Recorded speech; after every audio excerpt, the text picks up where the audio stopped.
Hello，大家好，我叫做 Daniel 啦。人稱工程界嘅吳彥祖。今年咧我就55歲，從事呢個建築同埋工程業嘅。30歲嗰陣時候咧，我記得人生都算順利，一路打工。又結咗婚啦。諗緊其實嗰陣時咁啱有個啟蒙老師咧，同我去講一講啊。其實你嘅人生諗住點樣去過嚟緊嗰幾十年咧？如果假設你有100歲命嘅時候，所以嗰陣時咧，突然間呢個人叮咗一叮啊，係喎。咁我究竟嚟緊嗰幾十年應該點過呢？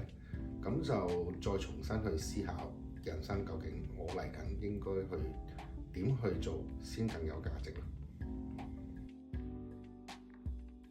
細個其實我自己都係來自於香港嘅公屋家庭啦。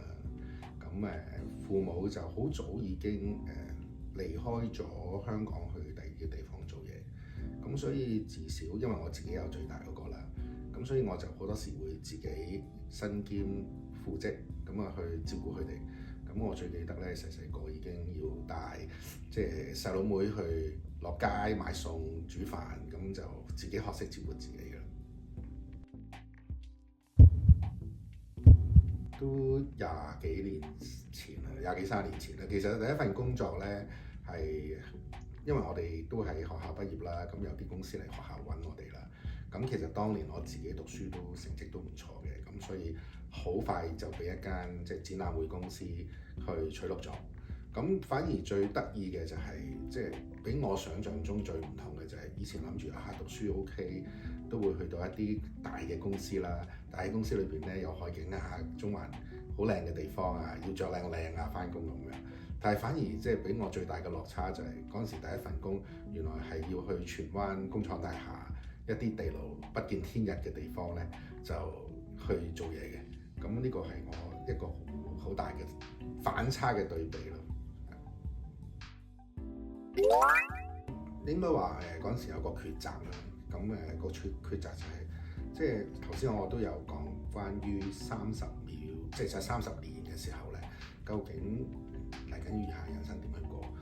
其實就係啱啱喺嗰個位，就係講緊究竟夢想重要啊，定係實際啲揾錢重要咧？嗰陣時就喺呢個位有好多掙扎。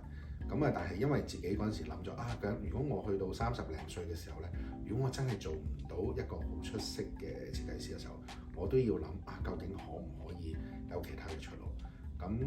後來咧就真係進入咗工程界啦。其實係咪一帆風順咧？絕對唔係啦。你本來淨係靠支筆畫下嘢，就可以過一日啦。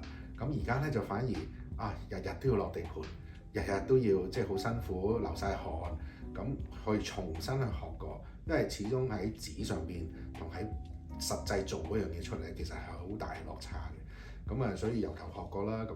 事實上證明自己喺呢個轉變裏邊咧，都攞到一定嘅成就嘅。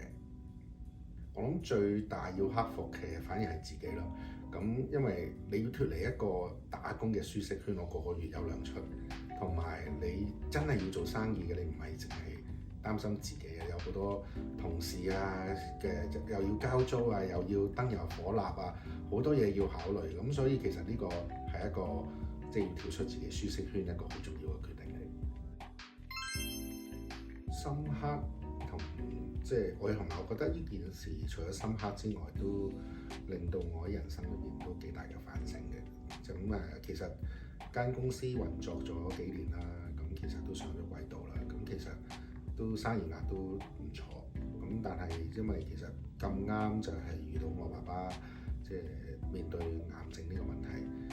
其實我哋都睇咗唔同嘅醫生，醫生同我哋分析嘅時候，可能佢人生裏邊都係得返幾個月嘅時間同我哋一齊。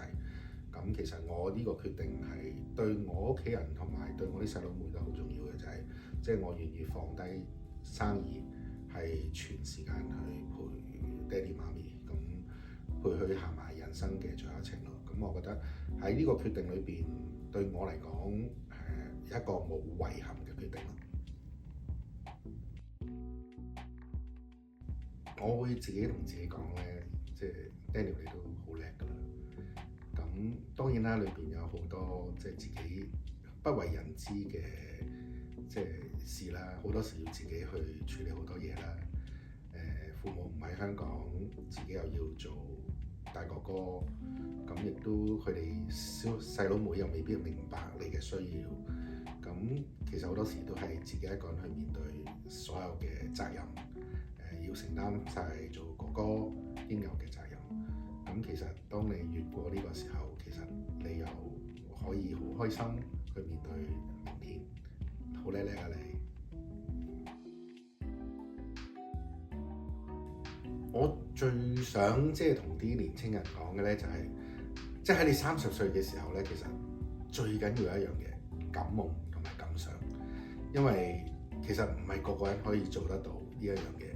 無論你屋企面對一啲唔同嘅成長背景啦，或者你自己人生裏邊咧有好多即係高高低低嘅唔同嘅起伏啦，其實冇一樣嘢難得到自己嘅，除咗係自己。